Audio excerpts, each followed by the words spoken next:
What is going on, beautiful folks? Welcome to another episode of Mornings with Lee, your favorite self aware diagnosed narcissist. Today's episode is going to be about Halloween with a narcissist. Happy Halloween, folks. How does Halloween go with a narcissist or toxic person? Like I said, I normally don't even do videos about Halloween and whatnot because it's typically just another holiday and whatnot. But like, y'all know how narcissists handle holidays, right? So, if before I hopped into today's episode, y'all, tomorrow I'm flying into Dallas, Texas for our next in-person workshop.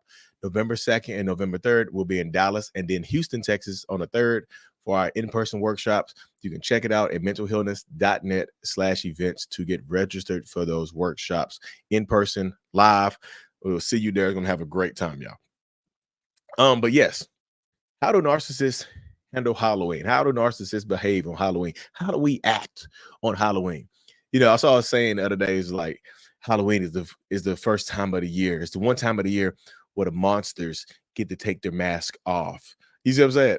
And it makes sense because narcissistic people typically are going to ruin this holiday like they ruin most holidays. It's almost like nothing changes, right? It's almost like the narcissistic person, toxic person, treats this holiday just like any other holiday. A lot of them, especially if you have kids with this person, a lot of them will ruin the fun for the kids. They will ruin, I will say ruin, they will ruin the trick or treating. They will ruin the going out and having fun and touring the neighborhood and things like that. They will ruin any of those type of events because they are fuddy duddies. You get a lot of narcissistic fuddy duddies that just don't like the holidays. And there could be a few different reasons why narcissists will ruin this holiday just like other holidays. There could be some Halloween trauma, of course. There could be some stored up Halloween trauma where when we were little, as a narcissist, I put on my Thundercats mask. Thundercats. Oh, I put on my Thundercats mask. I went to the neighbor's house and they gave me some toothpaste as opposed to a Snickers bar. I wanted Snickers. They gave me some toothpaste or some floss or some minty toothpicks instead of giving us what we really wanted, right? And that's traumatized me. And so now I hate Halloween. Now I'm going to ruin Halloween for everybody else around me because I had this terrible experience. I think everybody else should have the same type of experience. Why do you get to have a good experience if I had a bad experience when I was a kid, right? You see how selfish that is as a human being, not just as a narcissist, as a human being overall and in general. You see how selfish that is. Well, I had a bad Halloween when I was a kid. I didn't get any candy. So why should you? What makes you any different? What makes you think you better than me? You think you better than me? You think you deserve more than I did when I was growing up? You little ungrateful beep. You little ungrateful beep, beep, beep, beep, beep. Like, yeah, they'll put that onto you, y'all. They'll treat you like dirt because their feelings are hurt and whatnot, right? They'll treat you like dirt because of how things are going to go. They'll treat you like dirt because of how their minds are working and whatnot. I'm just saying, like, you haven't even done anything wrong to them. You won't even have done anything wrong to them or bad or out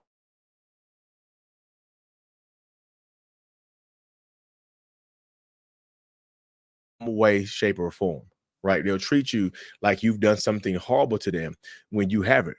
When in all actuality, I'm sorry, when in all actuality, you didn't do anything out the ordinary. You just stepped up and just wanted to live the life that you wanted to live. You wanted to go out here and do something on Halloween, so they ruined it for you. You just wanted to have fun. You wanted the kids to have a good Halloween. You had you yourself as a survivor, thriver. You had good Halloweens growing up, right? So you want your kids to experience that same thing. You want your kids to grow up and be a part of something.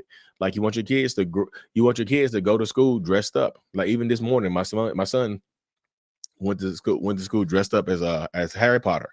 Um, and in my mind, that's cool, but I can see a lot of narcissistic parents out there who would make my son feel weird and talked him out of wearing that, or made him feel bad about himself for wearing Harry Potter with the scar on his head or whatever. They would have made him feel bad about himself. That happens. There's a lot of narcissists that will belittle your kids or belittle you, make you seem like especially if you like to dress up, if you're a female or a woman or whatnot, they'll make you feel bad for dressing up. Like, look at you dressing up as a whore. You just wanted to be a whore today, didn't you? Look at you being a whore all year. Might as well dress up as one, right? Right. That's how they get you, y'all. That's literally how they get you. You know what I mean? That's the mindset. That's the mentality of how things go in these situations, of how the human mind works. It really is, y'all. So that's why I'm just trying to say, I tell this to people all the time. Like, if you have a fuddy-duddy, toxic, narcissistic person that likes to ruin the holidays for your kids, that doesn't like them to have fun or go out or do anything interesting on these days, you have to go extra hard. Right. You can try to incorporate them into the activities and whatnot. And sometimes they're just going to ruin it. They're not going to want to dress up like y'all will try to do family costumes or whatever. And they'll begrudgingly try to be a participant in it. They'll like begrudgingly do this or do that. They'll just like, oh, I'm gonna do this, so I'll do that. Right. In all actuality, they really don't want to do anything. They really don't want to go above and beyond for you or with you in this situation, because they really don't care to do it. Right. In these situations, they really want to just have things to themselves. They really want to have the work. Like, they really want to just be the center of attention. So when y'all have these unique outfits or costumes, like these family costumes planned, they'll just refuse to dress up. Right. They'll refuse. I'm not painting my face. I'm not doing this. I'm not doing this. And Halloween, y'all, is pretty much the first holiday in what a lot of people refer to as narc season. They all know what narc season is. Narc season is the time of the year, near the end of the year.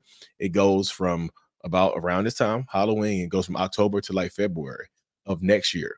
So when narcissistic people start acting up, this is the worst time of the year for a lot of people, because narc season, all these holidays are back to back to back. It kicks off with Halloween, and then it goes to Thanksgiving, and then it goes to Christmas, and then it goes to New Year's, and then it goes to New Year's Eve, the New Year's Day, then it goes to Valentine's Day, and there could be some birthdays in between that. So this is going to be a rough time. This can be a rough time of the year for a lot of people that are dealing with abusive narcissists. It can be a rough time of the year for a lot of people that are combating abusive, toxic, narcissistic people in their lives. This can be a very, very rough time of the year. So you have to prepare for this the best way you know how, the best way you can, the best way that's possible. But like, just understanding, like, you have to go out and do things on your own. You don't have to. You can try to include this person, but always be prepared. Be prepared to pivot, because you can try to include them, because, like I say, it's kind of like you have to face this scenario where you're damned if you do and you're damned if you don't. So you just choose the damned that you can live with the most. Choose the damned that can make you the happiest in these situations, right? Because they're going to get mad if you don't include them, and they're going to be a fuddy-duddy or ruin it if you do include them. So which of those damned benefits you the most in that situation right there, y'all? But anyway, y'all, thank you for tuning into another episode. I'm gonna keep this one short and sweet. Make sure you subscribe to this channel. Come check us out in Dallas and Houston, Texas this weekend. mentalhealness.net/events. I will see y'all there. You can enter the code MENTAL10 for 10% off. MENTAL MENTAL10 for 10% off. Get registered up. We will see y'all in Dallas and Houston, Texas. And as always, y'all, Mental Healness is out. Peace. Thank you so much for making it to the end of my video. I am extremely grateful for you. Have no idea. If you haven't already, make sure you go ahead and subscribe to the channel. Helps reach more people. And click on the screen to watch another video or to browse through another playlist. There's also a link on the screen to check out my courses and my support groups to help you heal and understand what you've been through. Thank you so much again. I will see you in the next video. Peace.